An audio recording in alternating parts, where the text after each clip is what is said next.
Imagine you are like an intelligence analyst, right? And you're trying to track the buildup of armored vehicles along some contested border. Or maybe you're an agricultural commodities trader trying to forecast global wheat yields. Right. Historically, you would wait days or even weeks for this clunky, massive image file to be, beamed down from a satellite. Then it gets processed by a server farm and finally handed to a whole team of geospatial experts. Yeah, it was a totally massive bottleneck. Exactly. But now, imagine instead that a satellite flying in low Earth orbit processes that image instantly, using onboard AI. And it just sends a real-time text alert directly to your phone. It's just a text. Right, just a text saying 20 new tanks detected at these coordinates, or I don't know, crop hydration dropped 4% today. That massive leap from delayed dumb images to real-time edge computed answers is exactly what just caused one specific company's options volume to explode. 14 times normal volume. Yeah. 14 times its normal daily average, literally overnight. Welcome to Talk Tickers, the deep dive where we take the market's most critical, complex, and frankly consequential earnings calls and just tear them down to the studs. Tear them right down. If you are an experienced investor looking to cut through all the corporate jargon and get straight to the signal, you are sitting in the right room. Yeah, because we synthesize the noise so you can understand the actual mechanics driving the market. Yeah. I mean, it's about understanding not just what a company reported on their spreadsheet, but why the market is pricing those specific metrics the way it is. Exactly. You have to know what underlying physics or geopolitics or even like accounting principles are actually moving the needle. And today we have a situation that is nothing short of electric. We are zeroing in on Planet Labs, specifically their fiscal fourth quarter and full year 2026 results. And I really want to set the stage for you here because the entire tone of this deep dive is dictated by the sheer violence of the market's reaction to this print. Violence is the right word. Right. We aren't going to anchor you with the exact penny-to-penny stock price because, prices fluctuate. But let's just say that when these numbers hit the wire, shares ripped violently higher. And this wasn't some slow, methodical climb. No, not at all. It was an immediate repricing of the asset. And the volume profile alone tells a fascinating story. Mm-hmm. You're looking at an after-hours surge that sustained itself right through the opening bell. Yeah. And right into the next trading session on 3 to 5 times the normal trading volume. When you see that kind of sustained, heavy volume buying, it usually indicates that institutional models are being rapidly updated. The big money is moving. Exactly. The market is digesting new information that fundamentally alters the terminal value of the company. But the data point that really made me sit up, and I literally texted you at 6 a.m. about this, was the derivatives market. Oh yeah, the options chain was insane. We saw options activity light up at 14 times the normal daily levels, and the skew was just wild. Calls were outpacing puts 2 to 1. You and I both know that is not just retail speculation throwing darts at a board. Definitely not. Yeah. Retail doesn't have that kind of capital. Right. That is institutional money aggressively repositioning for a breakout. The market essentially just woke up, read this earnings transcript, and validated a monumental thesis. Planet Labs is no longer just some niche vendor selling satellite imagery to climate scientists. Metamorphosing. Yeah, a complete metamorphosis. They are becoming a dual-threat sovereign space contractor and a foundational AI data infrastructure play. Which is exactly the mission for our analysis today. We really need to unpack the mechanics of why the market reacted with such absolute euphoria. Especially because, as we dig into the numbers, you'll see there are actually some near-term margin pressures in this report. Major pressures. Right? Pressures that would normally trigger a massive sell-off in a high-growth tech stock. So we're going to dissect the monumental shift in their revenue backlog, break down the geopolitical forces driving it, and critically, we're going to evaluate their very bold claims about artificial intelligence and edge computing in space. So let's unpack this right from the top. Because I have this analogy I've been refining all morning and I want to see if it holds water with you. For years, Planet Labs has basically been selling the world's most expensive camera feed. Pretty much. But based on this call, that era is over. They're trying to become the AWS of physical world data right at the exact moment that global defense spending is hitting a geopolitical fever pitch. That's a strong claim. Well, think about Amazon Web Services, right? AWS didn't just build servers. They built the foundational compute and storage layer for the digital internet so other companies could build applications on top of it. Planet is trying to build the foundational compute, storage, and API layer for everything happening on the surface of the Earth in real time. It's a profound shift in narrative, for sure. But to evaluate if they can actually pull off that AWS of the physical world ambition, or if it's just, a compelling story to inflate their multiple, we have to look at the scoreboard. The ground truth. Exactly. The financials are the ground truth here. So let's walk through a rapid-fire rundown of the headline results for Q4 and the full fiscal year 2026, just to anchor our baseline. Let's hear it. Because looking at the top line, that $86.8 million for the fourth quarter is a massive beat. But I'm looking right past that to the underlying cash flow. Well, let's start with the top line. The $86.8 million in Q4 revenue is indeed a blowout against the consensus expectation of roughly $78.2 million. In terms of velocity, that represents 41% year-over-year growth. 41%. Yeah. And for a company dealing with the physical constraints of launching hardware into space, re-accelerating top-line growth past 40% is a very difficult maneuver. It's basically unheard of at this scale. Right. And moving down the income statement, non-GAAP EPS was flat at $0.00. Right. Which, while flat doesn't sound exciting, It's a beat. it actually represents a 5-cent beat against the street's expectation of a 5-cent loss per share. So top-line acceleration and bottom-line outperformance in the fourth quarter, they beat on both ends. But zooming out to the full fiscal year 2026, the revenue hit $307.7 million. Which is 26% year-over-year growth. Right. The growth rate for the full year is solid, but the profitability milestones they crossed are what really caught my eye. Tell me about the adjusted EBITDA and the free cash flow, because positive free cash flow in the space sector used to be a punchline. It was largely considered a structural impossibility for early-stage constellations. The capital intensity of designing, manufacturing, testing, and launching satellites usually incinerates cash for a decade before you see a return. You just burn billions. Yeah. But Planet just reported their first full fiscal year of non-GAAP adjusted EBITDA profitability, landing at $15.5 million. And more importantly, as you pointed out, they generated their first full year of positive free cash flow at $52.9 million. $52 million in free cash, that's huge. It is. When you combine that with the fact that they're sitting on over $640 million in cash and short-term investments, the existential risk of dilution or bankruptcy that plagues most space SPACs is effectively removed from the table. They are fully funded for this next phase. But, as good as the trailing numbers are, the absolute jaw-dropper of the print, the specific metric that I believe ignited that 14x options volume frenzy, is the contract visibility going forward. The backlog. The backlog. If you are modeling this at home, you have to look at the backlog. It hit $900 million. That is up 79% year over year. And their remaining performance obligations, or RPOs, came in at $852.4 million. That's up 106% year over year. Let's define the distinction there for clarity, because it matters. Backlog generally includes all signed contracts, regardless of whether the specific performance period has begun. Right.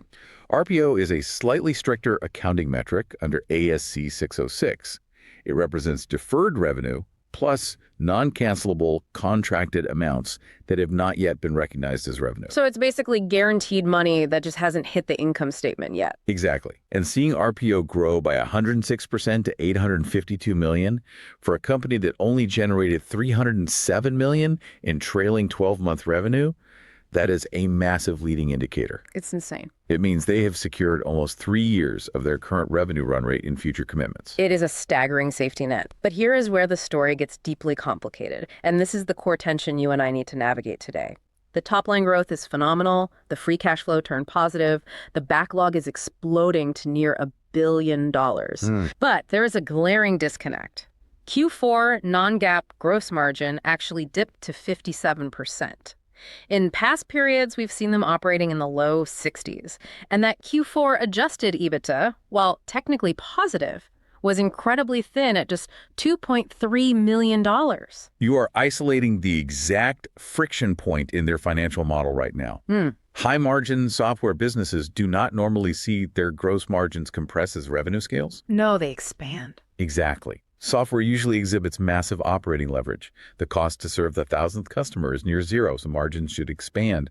The fact that margins are contracting while revenue is growing at 41% tells us there's a heavy structural shift happening beneath the surface. Right, so we have this massive top-line euphoria and unprecedented contract visibility slamming directly into near-term margin pressure driven by a heavy CapEx cycle. I mean, they are bending metal, they are building new factories, they are launching new fleets. It's expensive. Very expensive. So put yourself in the shoes of a portfolio manager looking at this print.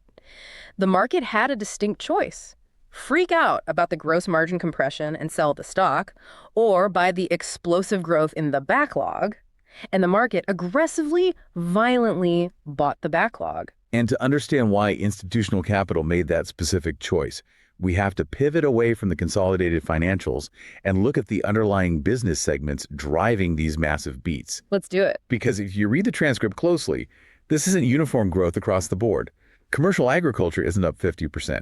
Civil government contracts aren't up 50%. Oh. This is a highly concentrated explosion in one very specific, very lucrative area, the defense and intelligence sector, which they refer to as D&I. Let's go incredibly deep on the defense and intelligence segment, because the geopolitical environment we're living in right now is completely reshaping Planet's balance sheet. The sheer velocity of the D&I segment is the dominant narrative of the quarter. I mean, it grew at over 50% year over year. And we have to be very clear about the mechanics of this growth. This isn't just organic, steady-state creep where a three-letter agency decides to buy a few extra user licenses for their analysts. Right, it's not seat licenses. No, this is being driven by a sudden, massive surge in European sovereign demand. Management abandoned the usual corporate hedging when describing this. CEO Will Marshall literally described the demand environment in Europe right now as off the charts. Off the charts. Look, you listen to hundreds of these calls a year. CEOs are trained by investor relations teams to use words like robust or constructive or accelerating. Yeah, safe words. Safe words. You do not use unhedged, hyperbolic language like off the charts unless the signed ink on the contracts absolutely demands it, because otherwise you set yourself up for a massive miss next quarter. Exactly. You're setting the bar too high. But looking at the specific deals they announced, the rhetoric actually matches the reality. We're talking about a 214 million euro agreement funded by Germany. We are looking at a separate low nine-figure deal with the Swedish Armed Forces. We are seeing major contract extensions from NATO and the U.S. Defense Innovation Unit. And to understand why these specific nations are writing nine-figure checks, we have to analyze the architecture of these sovereign contracts. Management frequently refers to them as a win-win-win structure. Walk me through that. Let's break down the traditional defense procurement model first, so you can see why Planet's new offering is so disruptive. Historically, if a sovereign nation, say, Germany wanted an exclusive sovereign satellite capability where they own the hardware, task the sensors, and control the data pipeline entirely on their own encrypted networks. They'd have to go to a traditional aerospace prime. Exactly. A contractor like Lockheed Martin, Airbus, or Boeing. And that kicks off an agonizingly slow procurement cycle. You issue an RFP, you spend 2 years on a design study, you spend 5 years bending the metal, you wait 2 years for a launch slot on an Ariane or SpaceX rocket. And a decade later, you finally get your first blurry picture. Right, all while spending billions of dollars. That is the legacy timeline. It is slow, highly bespoke, and incredibly expensive. Planet has completely inverted that model. Under these new sovereign contracts, Planet provides the allied nation with immediate day one API access to their existing commercial constellation of hundreds of satellites. So they don't have to wait. No waiting. The intelligence value for the German or Swedish Ministry of Defense begins the literal second the ink dries on the contract. They're immediately pulling down high-resolution imagery of their borders, conflict zones, or maritime domains. Immediate operational value. So that is the first win. Correct. But simultaneously, Planet takes the massive upfront funding from that contract and uses it to build bespoke sovereign satellite systems exclusively for that nation. They leverage their existing agile manufacturing lines in San Francisco and Berlin to pump out a customized variant of their satellite architecture. Okay, I want to push back on the strategy for a second, because this is where the margin debate really matters. Sure. If Planet is effectively becoming a defense prime, if they are taking hundreds of millions of dollars to build bespoke hardware satellites for foreign militaries, does this fundamentally dilute their core software and data subscription model? It's a valid concern. Right, because are we looking at a pristine, high-margin, recurring revenue data business slowly morphing into a lower-margin, lumpy, heavy metal hardware manufacturer because the market assigns a 10x revenue multiple to software and maybe a 1.5x multiple to legacy defense hardware? It is the single most important question regarding their long-term valuation. And it gets to the very heart of that gross margin compression to 57% we noted earlier. I mean, bending metal, testing components in thermal vacuum chambers, and securing launch vehicles carries a fundamentally different lower margin profile than simply selling a second digital subscription key to an existing data feed. Exactly. However, management's strategic thesis is that the hardware and the software are not mutually exclusive. They are symbiotic. They argue that by embedding the physical hardware, they are permanently locking in the software ecosystem. Okay, walk me through the mechanics of that lock-in. How does giving them a physical satellite force them to buy software? Think about the data pipeline. When Sweden or Germany takes delivery of a Planet-built satellite, they aren't just getting a camera in space. They are seamlessly integrating Planet's proprietary ground station analytics, their API architecture, their machine learning change detection algorithms, and their massive historical data archive directly into their national intelligence apparatus. Oh, wow. Yeah. The satellite is designed to speak natively to Planet software. Once a Ministry of Defense builds their daily workflow, their targeting packages, and their threat assessment models around Planet software interface, ripping that infrastructure out becomes practically impossible. Because you'd have to start over. Exactly. It would mean blinding their intelligence agencies for 5 years while they try to build a replacement from scratch. I see. So the hardware is basically the ultimate distribution mechanism for the high-margin software. It's a classic land and expand strategy, but instead of landing with a freemium app, you are landing with a literal 300-pound satellite in low Earth orbit. And the recurring revenue metrics absolutely support this thesis. The proof is in the retention. Their net dollar retention rate is currently sitting at 116%, and it rises to 118% if you include winbacks from previously churned customers. That's solid. Furthermore, 98% of their end-of-period annual contract value, or ACV, remains recurring. So while these hardware-heavy sovereign deals are massive, lumpy, and headline-grabbing, the underlying engine of the business remains a highly retentive, compound growth subscription model. This strategy of using allied defense budgets to forward fund their own manufacturing scale is brilliant. Planet gets to expand their factory floor, hire top-tier aerospace engineers, and refine their satellite bus designs, all paid for by the German taxpayer, while the German military gets the customized hardware they desperately need drastically faster than legacy alternatives. Exactly. It's that win-win-win. But it's not just Europe. We need to detail their footprint with the U.S. Department of Defense, because the U.S. remains the apex predator of defense spending. The U.S. footprint is expanding through strategic contract vehicles. A prime example discussed on the call is the U.S. Missile Defense Agency, the MDA. The MDA recently selected Planet as a prime contractor for the SHIELD IDQ contract. Okay, for the listeners who don't spend their weekends reading Pentagon procurement documents, explain what an IDIQ is, because it is a very specific mechanism. IDIQ stands for indefinite delivery, indefinite quantity. When the government knows they are going to need a massive amount of a certain service over the next 5 to 10 years, in this case, early warning architectures, space-based sensor data, and rapid missile tracking, they don't want to negotiate a new contract from scratch every single time they need a satellite image. That would take forever. Right. So they create an IDIQ umbrella. Earning a spot as a prime contractor on an IDIQ doesn't guarantee a specific dollar amount immediately on day one. It is essentially a pre-qualified hunting license. A hunting license. I like that. Yeah. It means Planet has passed the grueling security, technical, and financial audits required by the Pentagon, and they are now legally cleared to compete for task orders from a massive multi-billion-dollar pool of capital allocated to this SHIELD program. It drastically lowers the friction of future revenue. Instead of a 2-year sales cycle, a general at the Missile Defense Agency can just issue a task order against the IDIQ, and Planet gets paid. Exactly. Now, obviously, providing real-time military-grade intelligence to global state actors places Planet right in the crosshairs of some incredibly tense, real-world geopolitical situations. We have to touch on how they are navigating this, specifically regarding the ongoing situation in the Middle East. And I want to be clear to you listening, We are looking at this strictly through the lens of operational and financial mechanics. We are not taking any political stance here. Absolutely. Purely from an operational standpoint, Planet instituted a 14-day delay on the release of their high-resolution regional imagery for this specific conflict area. And what was the reasoning they gave for that? The stated rationale from management was a need to balance operational safety with their overarching corporate mission of global transparency. Their satellites capture data in real time. If that data is immediately accessible, it can be used by various actors to track troop movements, identify staging areas, or target logistics hubs. Right. It becomes weaponized data. Exactly. By artificially throttling the latency and introducing a 2-week delay for the public commercial feed, they ensure their platform isn't inadvertently used to endanger lives or compromise active, sensitive operations on the ground. And from an investor standpoint, the critical takeaway from the earnings call was the CFO explicitly stating that this 14-day delay in the Middle East has not had a material financial impact on their revenue or their pipeline.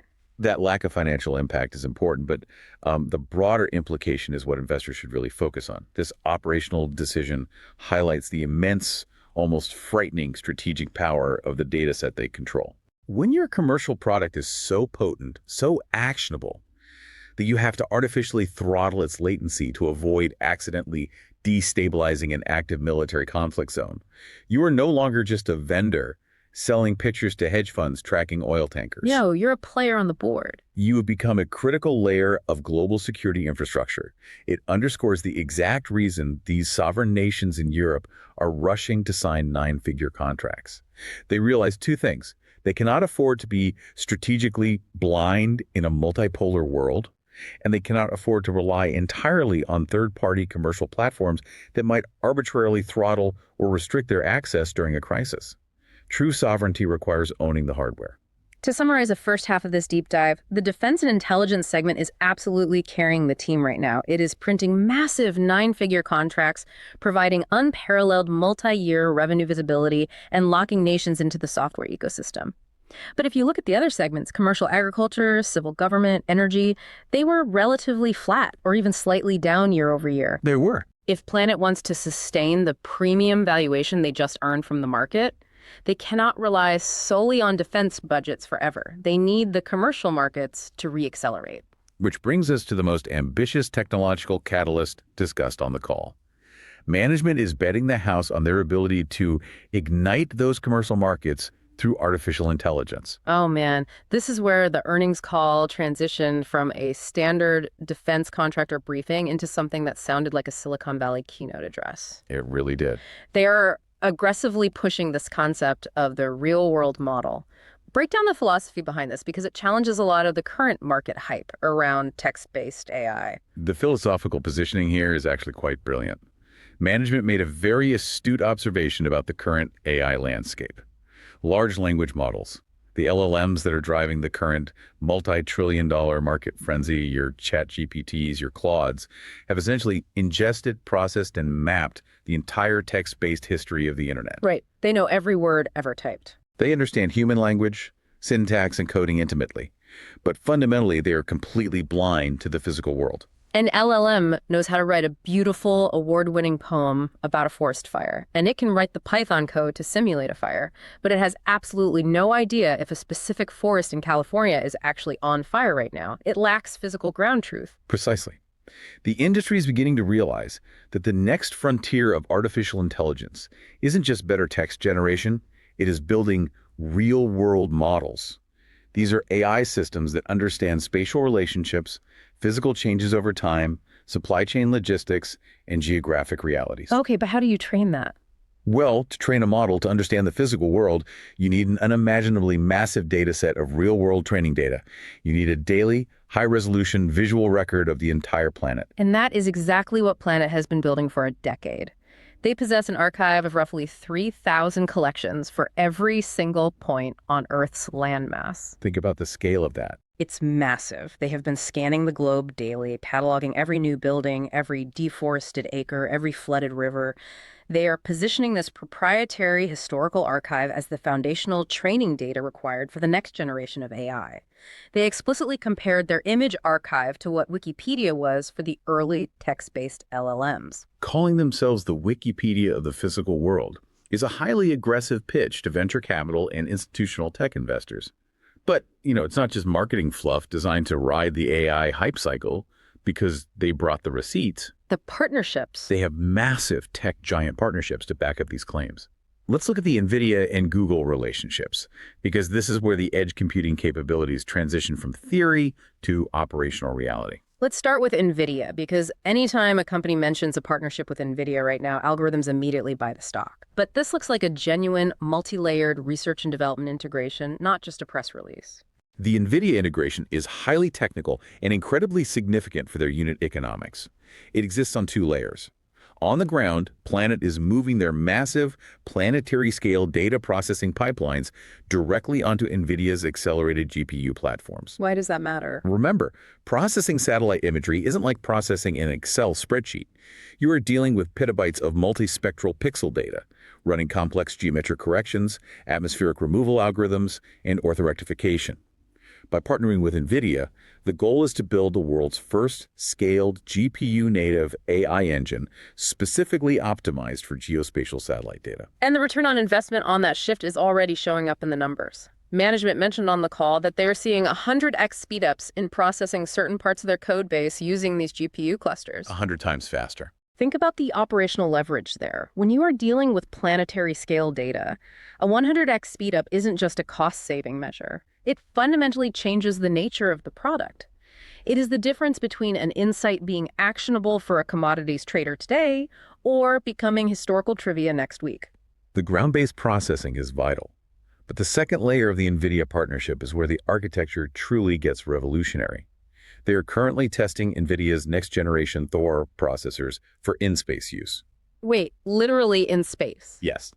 They are literally modifying advanced AI compute hardware to survive the radiation, the thermal extremes, and the vacuum of low Earth orbit and placing it directly onto the satellite bus. That is insane. And they are doing something very similar with Google simultaneously. Yeah, the Google Suncatcher program. It is an R&D partnership where Planet is testing Google's TPU's tensor processing units, which are highly specialized chips designed specifically for machine learning workloads in orbit on their satellites. Okay, I have to jump in here with a crucial weed-in-the-weeds accounting note for the financial modelers listening. Because during the Q&A section of the call, a sharp analyst asked about the specific revenue implications of this Google Suncatcher deal. And the CFO made a very specific, vital clarification that changes how you should value the company. Right. The CFO clarified that the Google Suncatcher partnership is booked as a contra R&D expense, not as contra revenue. Let's take that a step further and explain why that accounting distinction matters so much to an equity analyst. Why should you, as an investor, care how it's categorized on the income statement? It is a critical distinction for understanding the true operating leverage and top-line health of the business. Let's use a hypothetical example. Say Google gives Planet $10 million for this partnership.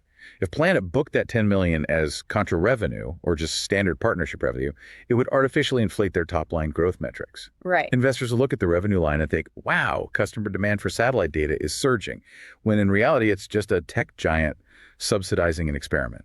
It muddies the water of true commercial product market fit. Exactly.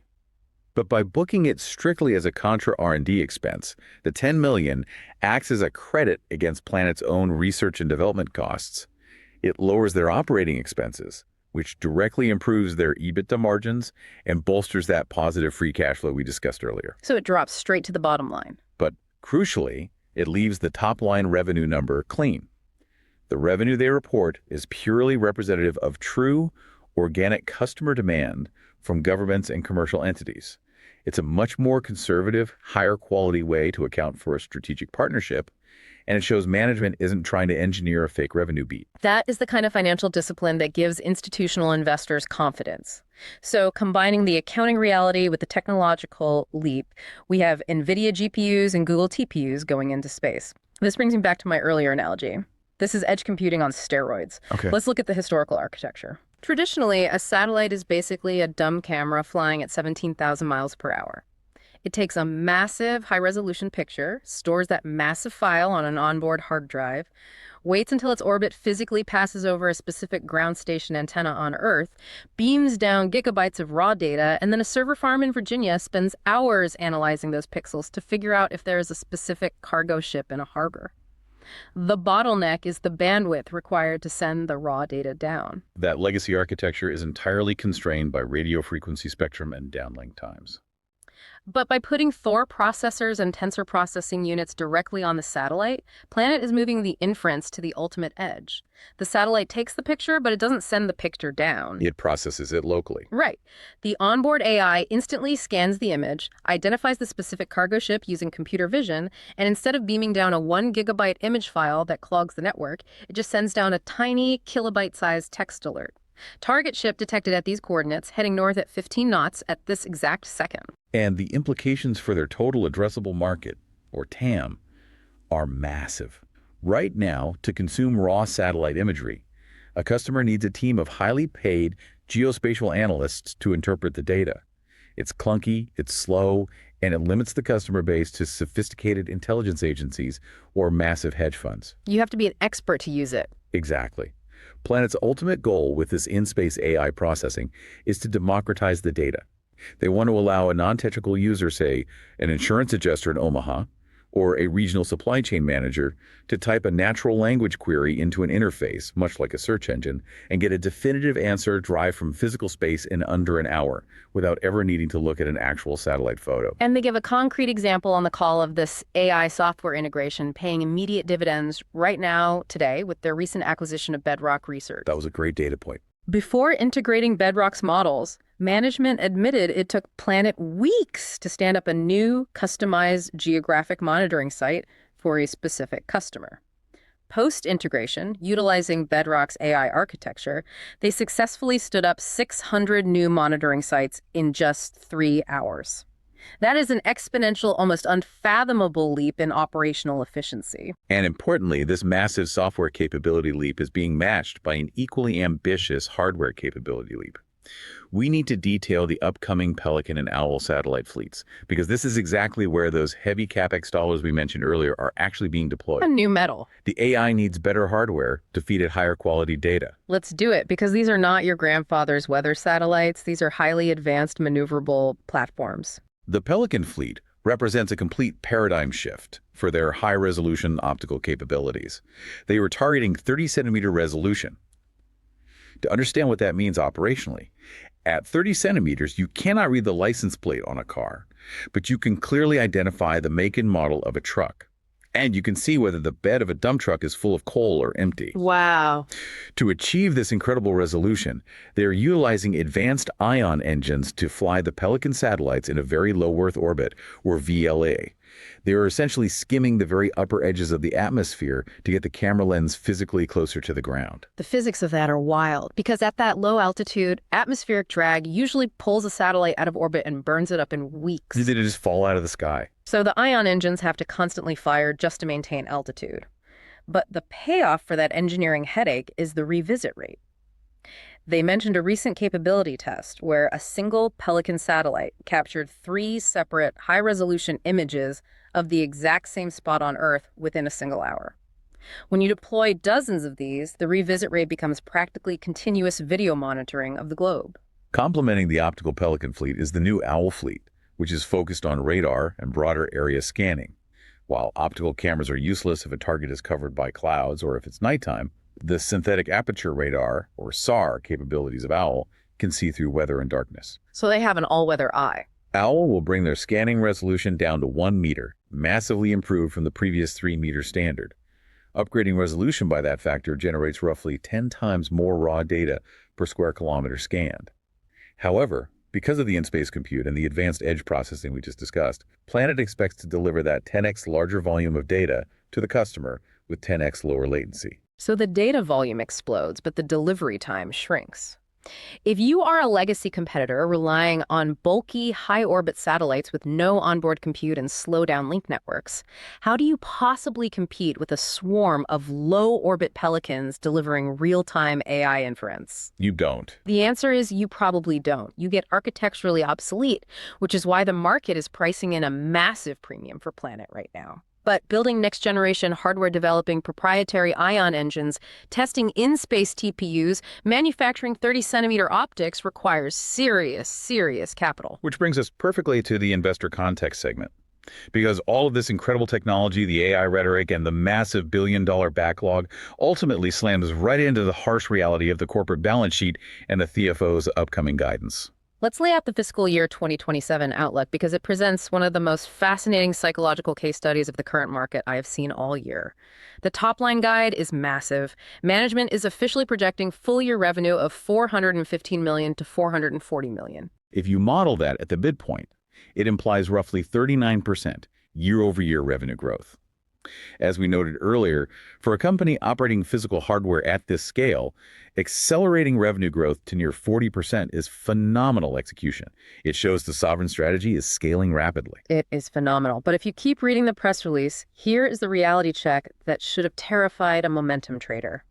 Q1 FY27 non-GAAP gross margin is stepping down significantly, forecasted to drop to between 49% and 51%. It's a big drop. Remember, software investors want to see 70% to 80% gross margins. Furthermore, for the full FY27 year, capital expenditures are projected at a massive $80 million to $95 million. And that CapEx burn is going exactly where we just discussed. They're doubling their physical manufacturing capacity in the San Francisco and Berlin facilities, and they are aggressively ramping up the physical production lines for the Pelican, Owl, and Suncatcher fleets to meet the sovereign demand. You cannot build a billion-dollar backlog without spending the cash to build the factories first. But this heavy front-loaded investment cycle creates a severe profitability disconnect on the income statement. The adjusted EBITDA guidance for FY27 is surprisingly conservative. After printing $15.5 million in EBITDA this year, they guided next year to a range of just $0 to $10 million. So roughly $5 million in EBITDA at the midpoint, which is an enormous step backward in profitability. Exactly. And that $5 million guide was well below the previous highly bullish Wall Street expectations, which had analysts modeling closer to $16 million or even $20 million in EBITDA for the year. So here's the crux of the entire deep dive, the question every investor has to answer. Planet missed the street's profitability target by roughly 70%. It's a massive miss. In almost any other macro environment for a high multiple tech stock, missing your EBITDA guide by 70% triggers an immediate 15% to 20% sell-off. The stock gets crushed. But Planet ripped 25% higher. Why didn't the market care about the collapsing EBITDA guide? Because institutional investors looked at the underlying mechanics and prioritized the structural certainty of the top line over the temporary, easily explained compression of the bottom line. You have to evaluate this print within the broader macroeconomic environment. Right, the macro tape is weird right now. We are currently operating in a market that is deeply spooked by oil price volatility, inflation reaccelerating, and interest rate fears. In an uncertain, volatile macro environment, a 79% surge in backlog, bringing the total guaranteed future revenue to $900 million, heavily concentrated in ironclad sovereign defense contracts, is absolute gold. It's a safe haven. Investors looked at the 80 to 95 million in CapEx guidance and didn't see a bloated, wasteful tech company burning cash on bad ideas. They saw fully funded deployment into guaranteed demand. Because, as you explained earlier in the sovereign segment, the allied governments like Germany and Sweden are essentially fronting the cash for this CapEx through those massive upfront contract payments.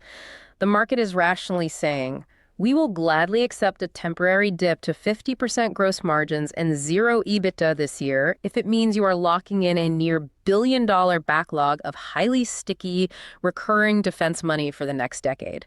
They are buying the terminal value, not the next quarter's margin. Precisely. And management is proactively cleaning up their key performance indicators, their KPIs, to reflect this fundamental shift in corporate strategy. They announced on the call that they are officially retiring the customer count metric from their future reporting. I always laugh when companies suddenly retire a metric. It almost universally means the metric is going down and they want to hide it. Well, in this specific case, customer count is indeed slightly down sequentially. But there is a valid strategic reason for retiring it. With recurring ACV sitting at 98% and net dollar retention at 116%, Planet is actively shifting their sales motion away from trying to acquire thousands of small, long-tail, self-serve commercial clients who might spend $5,000 a year and churn in 6 months. Yeah, that's not worth their time anymore. Instead, they're focusing their expensive direct sales force entirely on hunting whales, the nine-figure sovereign government ministries, and massive enterprise utility companies. Therefore, a raw aggregate customer count no longer accurately reflects the financial health or scale of the business. It makes perfect mathematical sense. If your sales team lands a 214 million euro deal with the German government, your aggregate customer count only goes up by one single digit. But your business fundamentally transforms and your enterprise value skyrockets. Measuring them by customer count is like judging a bespoke luxury jeweler by the foot traffic in their store. It's the wrong metric for the business model. To contextualize just how strong this setup is right now, look at Planet's equity performance against the broader space and defense sector. Over the last month leading into this earnings print, a highly relevant thematic ETF, the ARKX Space Exploration and Innovation ETF, was actually down 7.4%. Wow, so the sector was red. In that exact same window, fighting against that sector headwind, Planet was up 41.5% pre-earnings. That is massive alpha-generating outperformance, total decoupling from the sector ETF. But before we leave the financials, I want to throw one more tough modeling-focused question at you. Management claimed on this call that they hit the rule of 30 a year ahead of schedule, and they explicitly stated they expect to hit the rule of 40 again in FY27. Ah, the rule of 40. Now, for the listener who might not be a software analyst, the rule of 40 is a classic venture capital and SaaS metric championed by guys like Brad Feld. It dictates that a healthy software company's revenue growth rate plus its EBITDA margin should equal 40 or higher. If you grow at 30% with a 10% margin, you hit 40. But Planet isn't a pure SaaS company anymore. They are bending heavy metal and launching literal rockets. Right. With CapEx sitting at 90 million, is their free cash flow generation just going to be a bumpy, unpredictable quarter-to-quarter roller coaster based entirely on when these massive sovereign milestone payments happen to clear European bureaucracy? How do you apply a clean software metric to a lumpy hardware business? You have identified the exact modeling challenge the analysts on the call were grappling with. And to management's credit, they openly admitted exactly that. The CFO cautioned the street that free cash flow will vary significantly quarter to quarter. I mean, it has to. When you are procuring millions of dollars of aerospace-grade components, booking launch vehicles a year in advance, and then waiting on a foreign ministry of defense to audit the milestone and cut a nine-figure check, the cash flow timing is going to be incredibly lumpy. You might see a huge cash burn in Q1 and a massive cash influx in Q3. Makes sense. However, the overarching mandate from the board is to remain free cash flow positive on an annualized full-year basis. Continuing to reference the Rule of 40 metric is management's way of signaling to high-multiple software investors that despite the heavy metal, the factories, and the launch costs, the margin expansion and the compound growth velocity of the underlying data platform will eventually revert to behaving like an elite SaaS asset once this CapEx cycle peaks. It is a very delicate balancing act. They are trying to hold on to a software multiple while executing a defense hardware business model. But if they pull it off, if they successfully transition those sovereign hardware deployments into high-margin, sticky software subscriptions, the valuation expansion over the next 3 years could be historic. Which brings us to my absolute favorite part of the show. Let's get into it. We've done the fundamental analysis, we've unpacked the accounting mechanics, we've evaluated the geopolitical tailwinds, and now we transition to the signature Talk Tickers closing segment. The arena of high-risk, hypothetical speculation. Exactly. I need to look you, the listener, dead in the eye, figuratively speaking, and remind you, crystal clear. This is purely hypothetical. This is high-risk speculation. This is akin to a pod analyst pacing around a glass conference room, pitching a wild thesis to a portfolio manager at a multi-billion-dollar hedge fund. Strictly not financial advice. This is strictly not financial advice. You must do your own research. But if we had institutional capital to deploy based on the tectonic shifts we just discussed regarding edge compute and sovereign backlog, how would we practically play it in the market? I've brought 2 pitches to the committee today. Let's hear the structural argument first. Walk me through trade idea 1. Trade idea 1, I call this the orbit-to-edge pairs trade. A classic market-neutral long-short setup. What are the specific mechanics of the legs? The pitch is this. You go aggressively long Planet Labs equity, and you simultaneously establish a short position in a legacy, high-orbit, slow-moving space or defense contractor. Okay, a legacy player. Right. I'm talking about a traditional legacy geospatial imagery vendor that still heavily relies on the old, expensive bulk download architectures we discussed earlier, the ones that take days to deliver a massive file. By executing a pairs trade, you are isolating the specific technological advantage of edge compute while hedging out the broader market risk of the space sector crashing or interest rates spiking. And what is the fundamental thesis driving the divergence between the long leg and the short leg? The thesis is architectural obsolescence. As Planet successfully operationalizes Google TPUs and NVIDIA Thor processors directly in space, the inherent value of raw, unprocessed, delayed imagery plummets to near zero. It becomes commoditized. Completely commoditized. The premium pricing, the margin, the alpha will be entirely based on latency and in-space AI inference. Who can deliver the answer the fastest? You are playing the direct technological arbitrage between the next generation smart constellations that process data at the edge and the legacy dumb pipe constellations that are going to be drowning in massive ground-based compute and bandwidth costs. Yeah, they won't be able to geek up. The legacy guys simply won't be able to match Planet's unit economics or their speed of delivery, and their lucrative legacy defense contracts will slowly, inevitably be cannibalized by Planet's faster win-win-win sovereign model. It is a structurally sound thesis. You are isolating the technological alpha of in-space AI while attempting to hedge out the sector beta. The risk, of course, is execution. If Planet's Pelican fleet suffers launch failures, the short leg could rally while the long leg collapses. But the logic of the divergence is sound. What is the second pitch for the volatility traders? Trade idea 2 is for the volatility junkies looking at the options chain. I call it the sovereign backlog put-right strategy. Capitalizing directly on the massive 14x options flow we analyzed at the top of the show. Exactly. We noted that extreme volume and the 2-to-1 call skew. Because the AI in space narrative has taken hold of the market psyche, the implied volatility on Planet Labs options is through the roof right now. The premiums are incredibly fat. So we act as the casino and we harvest that volatility. Selling puts. The pitch is to sell deep out-of-the-money put options, looking 6 to 9 months out on the calendar. By selling those puts, you immediately collect that massively inflated implied volatility premium as cash in your account. But here's the key. You don't just pocket the cash and take on the downside risk naked. You take that collected premium and use it to fully fund a long position in deep out-of-the-money leaps, long-dated call options, looking a year or two out. And what provides the structural downside protection for writing those puts? Because if the stock collapses, you are on the hook to buy shares at the strike price. The protection is the $900 million backlog. Oh, right. The thesis here is that a near billion-dollar backlog of legally binding sovereign government contracts creates an artificial, concrete, fundamental floor on the equity value. Unless global peace breaks out tomorrow, World War III is completely averted forever, and the German and Swedish defense budgets evaporate overnight. Which is highly unlikely. Highly unlikely, given the current geopolitical realities. Planet has guaranteed contracted cash flow coming in the door. The fundamental floor is secure.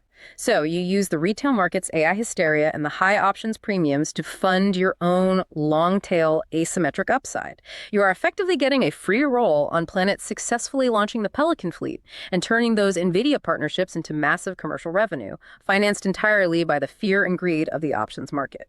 It is a highly aggressive structural trade, but the underlying logic holds up to scrutiny.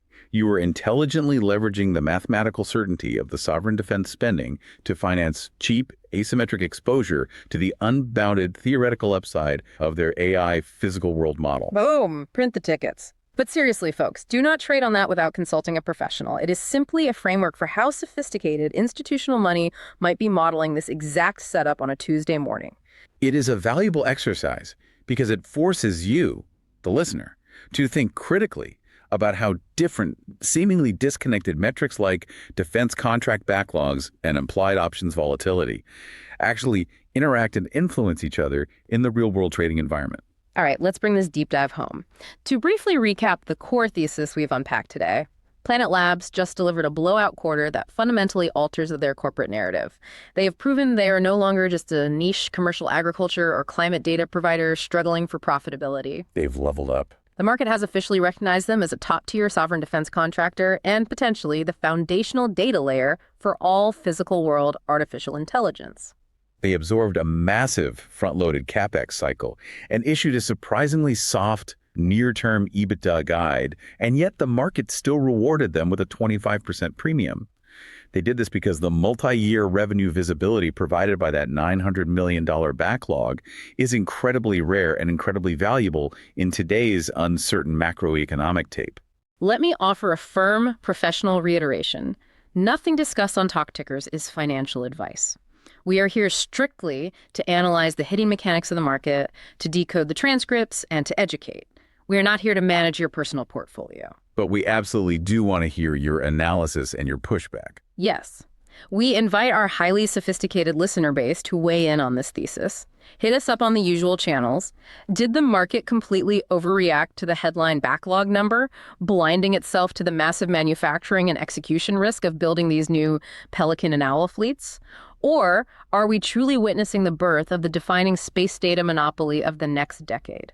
Send us the models. Send in your DCF model. Send in your structural pushback. Tell us exactly where our logic is flawed. We read every piece of correspondence, and your pushback only sharpens the analysis for the next deep dive.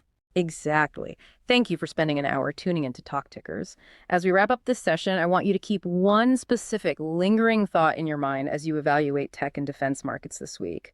Think about the sheer multi-trillion-dollar scale of the digital economy. Companies like Netflix, Uber, and Airbnb. That entire economy was built entirely on top of AWS, simply because software developers no longer had to spend millions buying their own physical servers. Now, take that exact same framework and apply it to reality. Imagine what happens to the physical economy, global shipping logistics, precision agriculture, national defense, catastrophe insurance, when any developer anywhere in the world can query the entire surface of the Earth with 30-centimeter resolution in real time, backed by the raw compute power of an NVIDIA GPU floating in low Earth orbit. The AWS of physical world data isn't a science fiction pitch deck anymore. It is fully funded, the factories are built, and it's launching this year. We'll see you on the next deep dive.